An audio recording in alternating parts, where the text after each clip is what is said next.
Hi, everyone. Welcome back to Book Club. We're going to be doing a play, which I'm very excited about.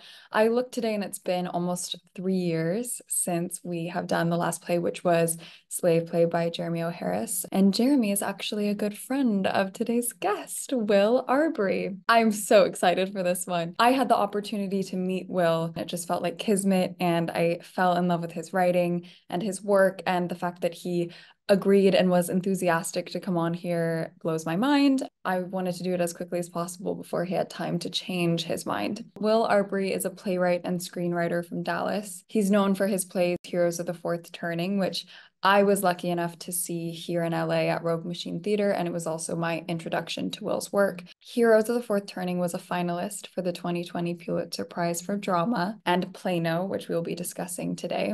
PLANO is a dream play about three sisters who are stricken with a series of strange plagues. Time leapfrogs, and men are always disappearing. People have often described this play as unsettling. All of Will's work that I'm familiar with is beautifully unsettling. It's dry, it's funny, it's fast-paced with such a unique tone, and it's really special experience to read, or if you're lucky enough to watch Will's work. And without further ado, let's bring Will on. So I have a million questions for you, and you can answer them, and if you don't want to answer them, just say I don't want to answer that.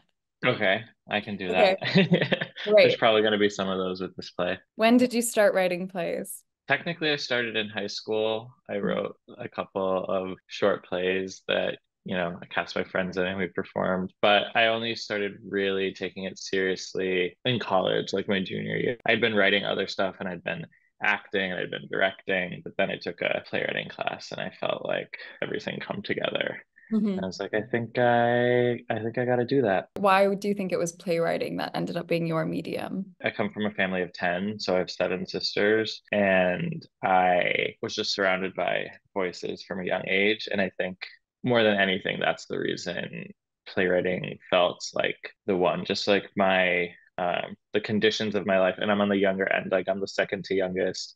And I felt like from the time I was a boy, I was like having to balance a lot of perspectives, just being surrounded by people. Yeah. Was there a play that you saw or read that was formative for you? Going to see Rosencrantz and Guildenstern are Dead. It was like the Shakespeare in Dallas. I grew up in Texas. It was like on the Shakespeare in Dallas stage, but it was backstage. So the Mhm. audience was sitting like backstage because the way that plays about, these side characters in Hamlet, but like, Yeah. so they would like Yeah. go onto the actual stage for the Hamlet parts and then come back and it was cool. And I was just like, Oh, whoa. And I just yeah. remember thinking, I want to do something like that. That's so smart. You've been getting more into screenwriting over the last few years. What has that transition been like, and what prompted you to do more off stage? So I actually was in love with film before I was in love with theater. When I was very obsessive as a boy, like first it was baseball statistics, and then it switched into movie. Like then I became like completely obsessed with movies, and I was like living. I would like print out the IMDb top 250 and like cross them off when I'd watch them. This was before Letterboxd, so we had the Yes, IMDb top yes. 250. Yeah. And like I would like go and rent the movies from the public library, and I was just like completely obsessed. So it was always kind of the dream to write movies and make movies, and I love TV as well. And so they never felt mutually exclusive. I was like, I'm gonna start with theater. I'm gonna move to New York. I'm gonna try to make my name in the theater. But for me, like going to film and TV was never in question. It was what I wanted to do. So yeah, I just really loved all three and I wanted to pursue all three. And how Yeah. does writing for pre-existing characters, like I know you have experience doing that, how does that compare to writing characters that are born from your imagination? Yeah. So I worked on Succession and that Well, was show, I don't know if anyone's ever seen it. it was really interesting, yeah, like Jesse Armstrong created those characters and he really knows them better than anybody. Like I rewatched the show like twice in its entirety and I really tried to write in their voices, but there was always, this ineffable thing that I could never quite capture. And I feel like that's a very common experience for people who are hired to write on somebody else's TV show. Like there's always like this final gap of understanding that Yeah. only the person who first came up with them can really fill in. You experience that then in your plays, like when you're writing an Anne or a Genevieve or an Isabel, like you know where they live in you and maybe where they live in your life. So it's easier to pull kind of the entirety of their humanity into it. Totally. Plano was inspired by people in my life. And so it's kind of second nature in a way. Like it's less about like how do they talk, what are the specificities of how they talk. Like if you've lived with someone your entire life, you kind of Yes. just know that, and it becomes much more about like, okay, what is this about, what am I wrestling with? And sometimes when I'm writing, like kind of inventing characters who are maybe sort of like an amalgamation of people, or they're just like totally new, then it slowly reveals itself. Like I'm writing something brand new. I've been working this morning on a screenplay. I'm like, oh, there's several characters in here that I just like haven't discovered yet, and that just comes naturally once you work on it enough. Like they sort of reveal to you who they are rather than the Yeah. other way around. Do you ever find that a person from your life will take the form of different characters in different things that you write, or do they usually live sort of in the one character and then you move on to somebody else? There's like several people in my life who have inspired multiple characters. For example, my sister Monica is very generous with letting me be inspired by her. Like she inspired Isabel, but she also inspired Emily in my play Heroes of the Fourth Turning. And yeah, she's shown up a bunch. My mom has shown up a bunch. My friend Nathan. There's just like different people who these sort of like mythic figures in my mind who are so unforgettable, and they keep showing up. Do you think that writing people into your plays or into your work brings you closer to them? I hope so. I can't possibly know what the experience is of being written about by your son, for example, and going and seeing like a It's representation brave. of yourself. Yeah. It must be so bizarre, but it led to some really wonderful conversations. And I do think there is like a new understanding that develops from that. It's almost like the fantasy of like wondering how people see you is fulfilled, like, Yes. oh, that's kind of how they see me. Okay. But it's tricky, and it requires like diplomacy, and it requires care and a level of vulnerability and transparency that in and of itself leads to more closeness beyond the representation. It's just like the act of telling them that you've written about them like creates a new closeness, hopefully. Watching Heroes and then watching Plano, there is this mother figure that comes in at the end of both. What does that symbolize for you? Like my instinct to bring her in that late. Mhm. Both of those plays sort of were being written at the same time. Oh, really?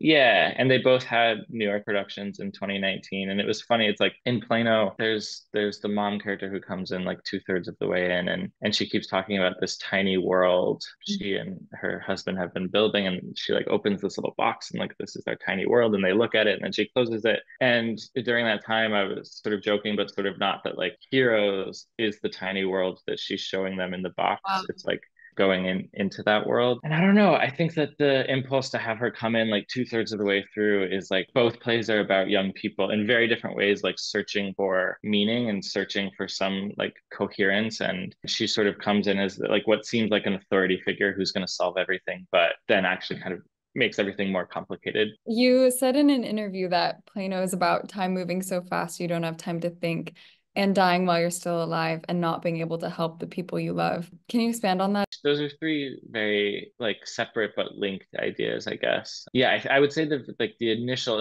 impulse was that idea of dying while you're still alive. At the time, there was people I was very close to who underwent these transformations that felt so shocking, and it felt like they became a completely different person. I guess in retrospect, it was just, a marriage breaking up or a Yeah. midlife crisis. But to me, it felt like their body was still walking around and breathing and moving in the world, but they had sort of died or sort of been split in two. And so that's where that initial impulse came in Plano, where the character of Steve splits in two. And it was such a psychic wound that I just had to write to work through, and I sort of just like literalized the metaphor of that, like took that feeling and just made it literal and very Yes. theatrical on stage. So that was sort of the initial impulse. And then the feeling of time moving very fast and not being able to help the people you love. That just came out of being a brother to these sisters, and being, in New York or in LA or in Chicago, and, beginning my life, but also still feeling very rooted to Texas and Dallas,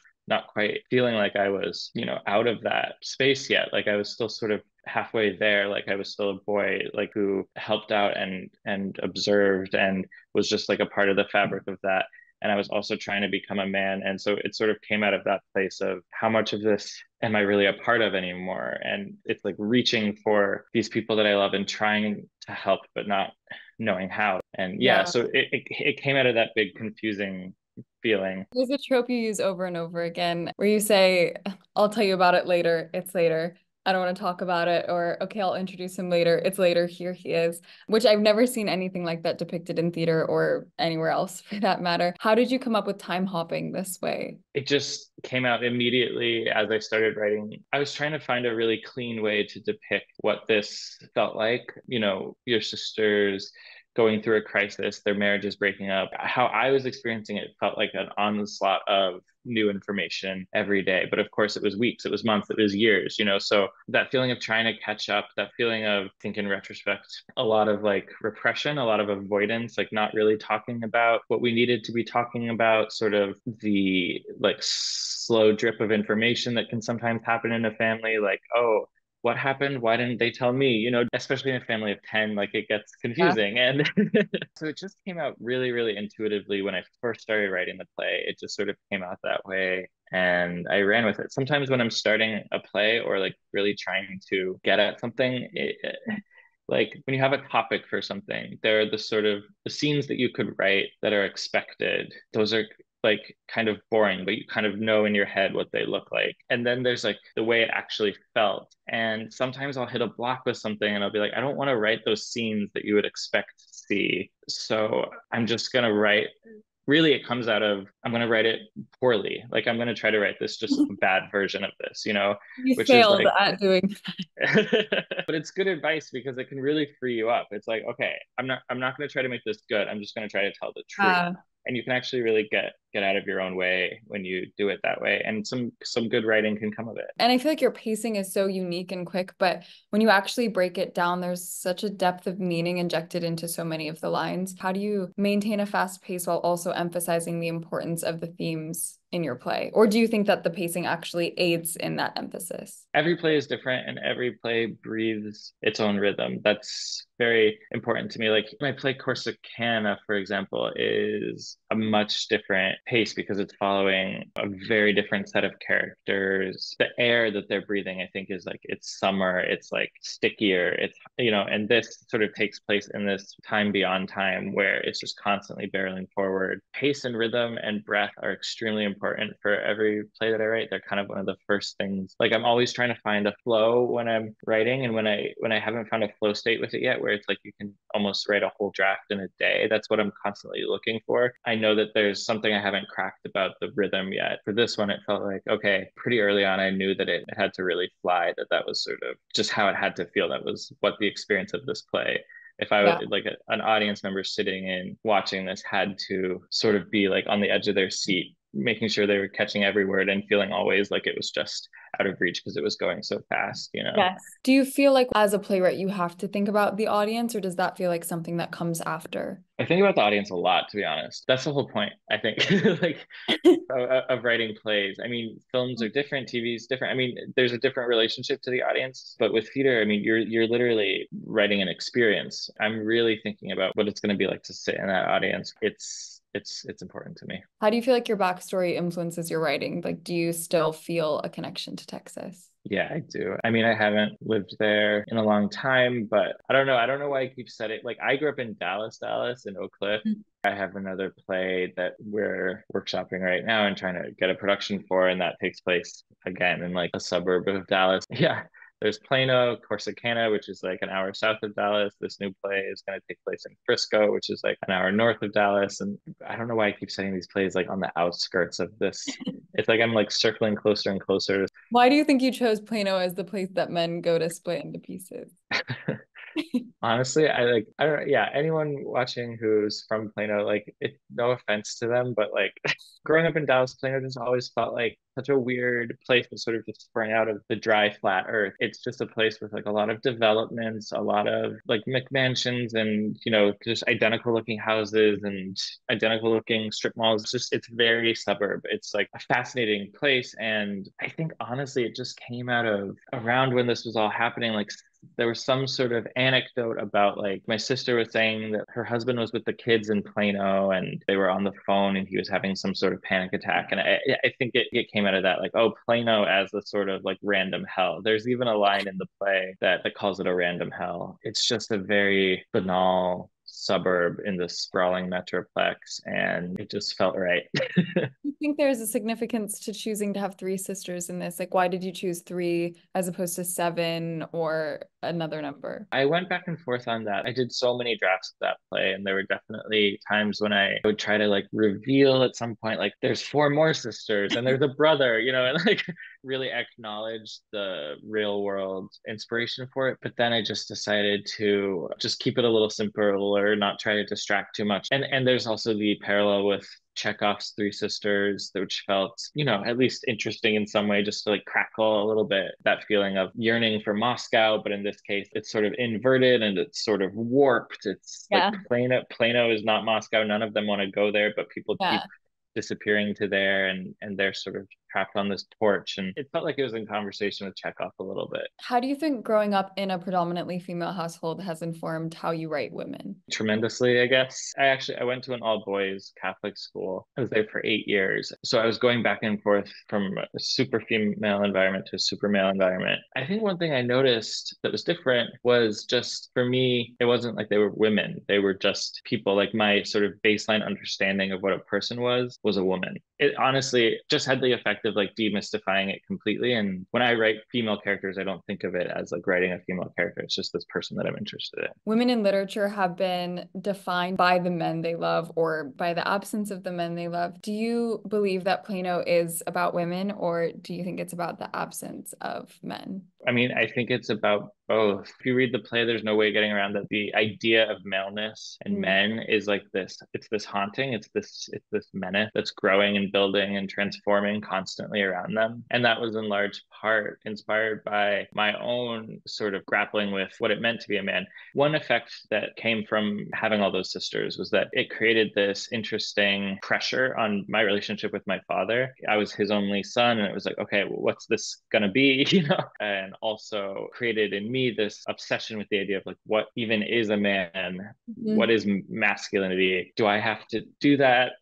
Like Do I what have to participate in that? do I have to participate in that? Like feeling like I was coming up short, or just general confusion around it that persists to this day. Yeah, I think Plano was in large part written out of that, like a sort of fear, like a dread Mm. around my own maleness, and kind of working through the different ways that men can harm the women that they say they care about. And that can be through abstinence, it could be through aggression, it can be through all sorts of different things. And I was really just trying to like come to terms with all of it. I was also trying to write fully and compassionately and complexly about these women that I care about. But there's no way of getting around. Yeah, it's just sort of both. I love Isabel's speech when she says, "You locked me in a room with God. You said, here's a God who loves you, but you didn't tell me it might be a God who hates me too or ignores me." When did you start feeling like capable of exploring something that was so deeply embedded into the way that you were raised? When I first started writing plays, I sort of started from a place of what I knew, which was Catholics and conservatives and Texans and family, And then I got afraid. I got afraid of writing that stuff because they were about real people and I didn't want the people to see them. That felt like a violation. So when I moved to New York, I started writing wild things, plays about like Justin Bieber and cannibals, and plays about any wild idea I could come up with. Yeah, I wrote this play about Justin Bieber being locked in an attic with a French cannibal, like based on this real guy named Terrar. And it's like this weird, I Oh, don't know. when Yeah, you said Selena Justin Bieber Gomez and was a character. cannibals, I was like, is this two separate plays or the same? No, It's same not play, the same same play. play. Okay, Yeah.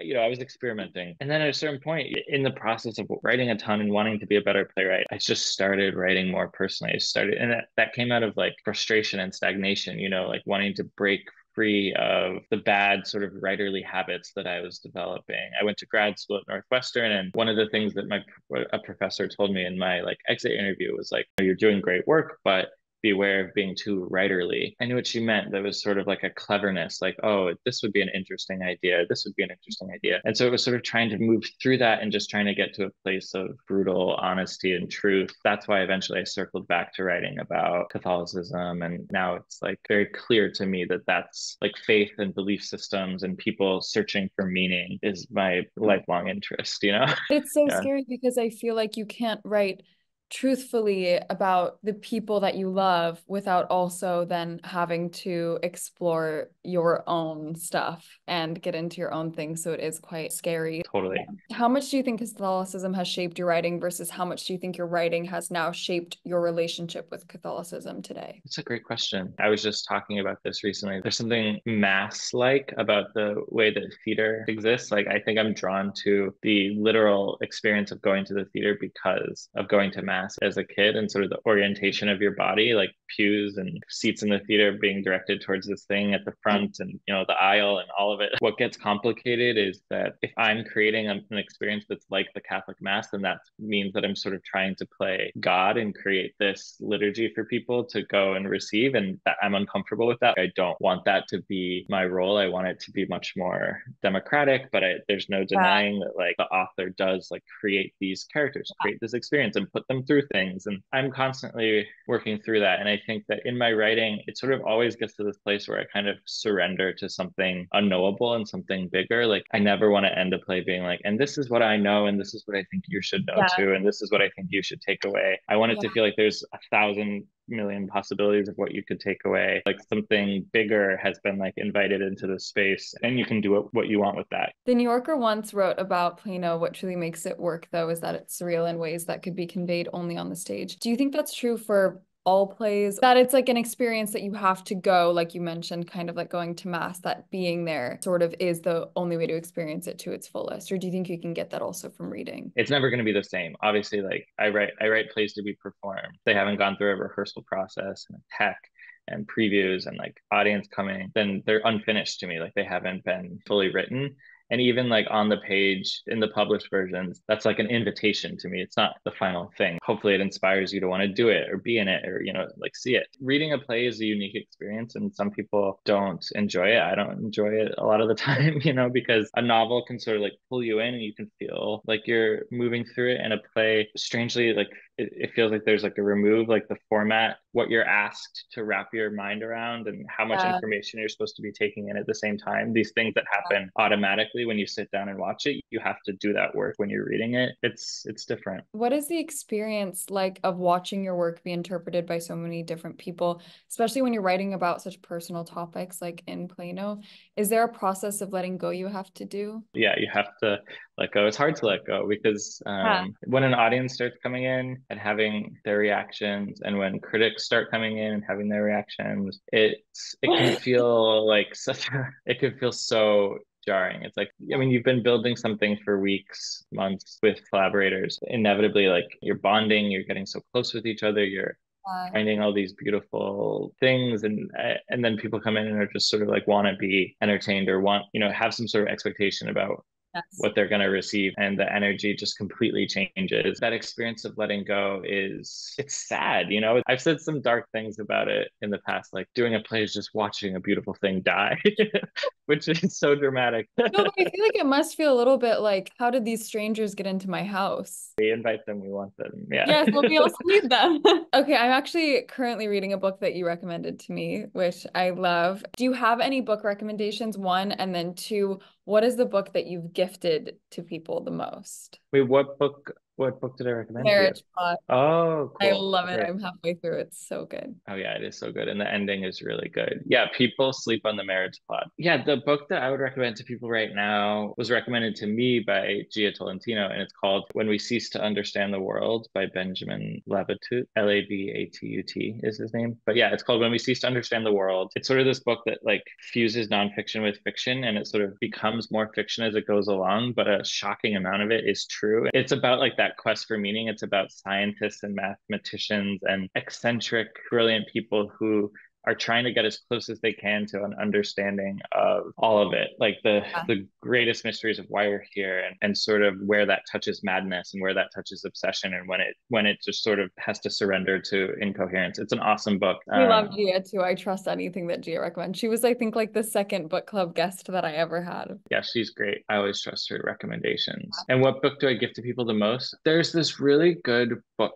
It's called Everything That Rises, A Book of Convergences. It's by Lawrence Weschler. I think McSweeney's published it, so it's kind of hard to find. I hope they're still like printing a lot of it because I think it's Yeah. great. But it's basically about convergences in the culture, in his personal life, and there's these beautiful images and these like paintings, works of art, things from history. Like another one of those uncategorizable books that just blows your mind Yeah. and makes you appreciate everything. Thank you for like doing this. I'm very excited. And I'm so into the marriage plot. Like I haven't been able to put it down. It's a sickness. I'll text you when I'm done with it. And good luck with all the award stuff. I'm sure it's like nuts. Thank you for this. This was so fun. See you.